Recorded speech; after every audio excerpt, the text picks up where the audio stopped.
with living with motor neurone disease is not easy. I think that's an understatement. A couple of months ago, we met John Saunders, who's 43 and lives in Wemden near Bridgewater. A year ago, he was diagnosed with MND, a progressive terminal illness. 5 people die from the disease every day, and 50% die within 14 months of being diagnosed. Since he was diagnosed, though, John has been determined to devote his time to fundraising £500,000 for the Motor Neurone Disease Charity Association and to raise awareness of this debilitating condition. I've been to visit John at his home to see how things have been going since we last saw him. Well, in the last 2 months, the deterioration has progressed at a pretty constant rate. I've now had to give up sleeping upstairs. Luckily, I do have a downstairs bedroom. How hard a decision was that to make? Because it's a bit like the next level of acceptance, isn't it? Absolutely. And but of course, the mornings for us now, get up, Sharon's still working. She sleeps downstairs, runs upstairs, has a shower, all the clothes are upstairs. She brings my clothes down because we've got no room in there. It is a bit of a nightmare. Yeah.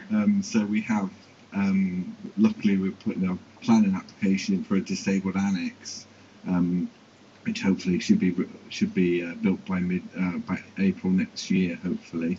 And you've shown me the plans for that, and that's going to be pretty impressive because you'll have, 4 facilities, but downstairs. Yeah, I mean it will be. I mean, it will be a very costly exercise. So, if anybody's aware with what motor neurone disease involves, there's a toilet that's £3,800. And that you have to fund that yourself.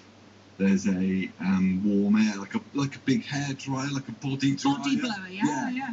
I dread to think what they cost. All these things, it's going to cost a fortune. But now, when we met you 2 months ago, your left hand wasn't doing so well. How's that now? Well, the left hand now is completely unusable. I can't even hold the weight of my hand. The wrist is completely gone.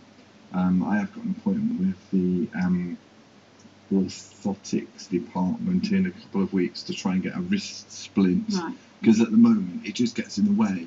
And speaking to the neurologist, he said the risk of bone breakages now is really serious. And you've noticed your right hand's not, is starting to go. Yeah. This right hand is, I would say, about the position of the left hand about last March, I would say. Has the rate of decline, has it been what you expected? Does it worry you? How have you found it? They say when you're diagnosed that the rate is always linear, and my progression is fairly slow. To me, it doesn't feel slow. It feels incredibly fast. When it hits your legs, it's a major muscle in your body, and when you lose the ability to walk, you've really had it. An example I had today, I went to fill the car up with petrol. Yeah. Went to Morrison's, thought I'm never going to be able to walk from the pump to the kiosk. Pulled in the ones where you can put the card in. Yeah, pay at the pump. Yeah. Wasn't working. So I'm stuffed. I had to couldn't do it. And you're a bit of a car fanatic, and you're a man of good taste when it comes to cars as well, because up until recently you had the same car that I have, which is the little Audi A2. You've had to get rid of yours, haven't you? Yeah, that was a very sad day for me. I had a fully spec'd up A2, an Audi A2, which does have a bit of a cult following. But yeah, I had to give up driving a manual car. I did have a lot of interest in it, so I sold it fairly easily. Bought an automatic now, which makes things a bit easier. How long do you think you'll be able to continue driving for?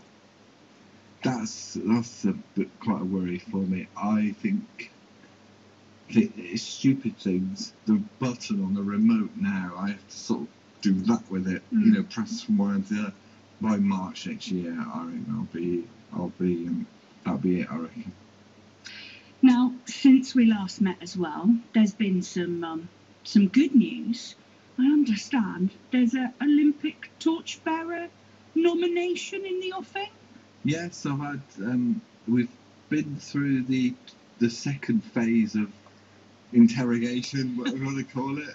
The decision will be made on 6th of December, I understand. And tomorrow you're off to meet royalty, no less. How did that come about, and who are you meeting? Well, it was a bit of a shock, really.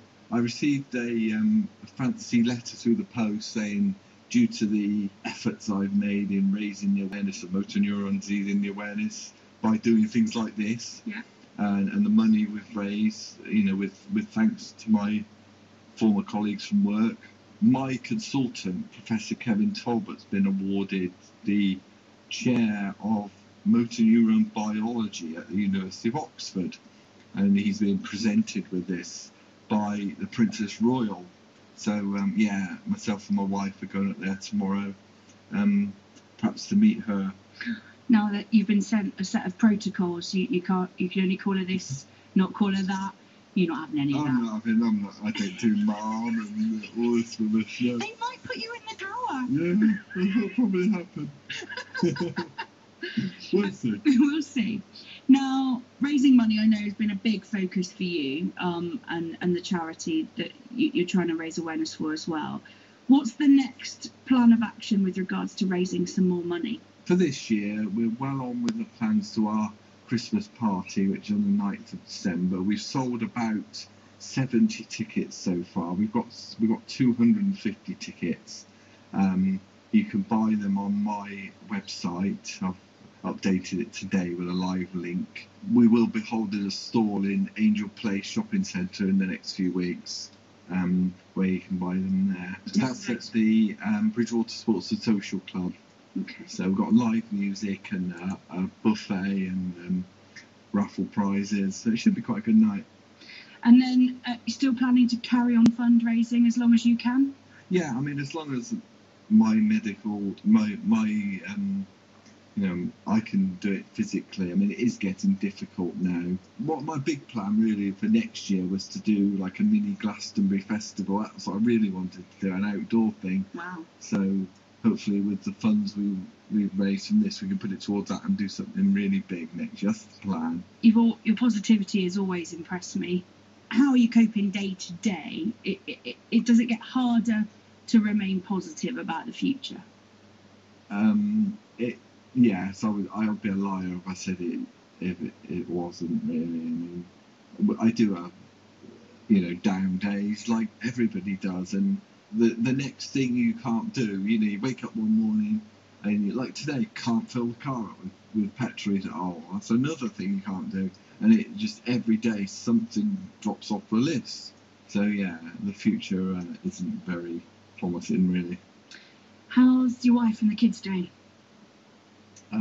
My wife, she's having to give up work at Christmas to act as my carer. The children, they're coping. I mean, they're quite. Charlotte's 13 now. She's a 13-year-old, but I mean, she does help, and she's having to help more in the house. Because I basically can't do anything now.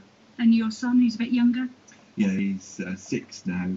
He's a very caring chap, really. He frequently rubs my hand, or I'm going to make your batty hand better, or, So, yeah, he's too young to really understand, but he's going to have to grow up with it. John Saunders from Wemden, he is determined to raise funds and awareness for the Motor Neurone Disease Charity Association. You can find out more about his story and the details of that charity Christmas party planned for next month. Go onto his website, jaded-john.net.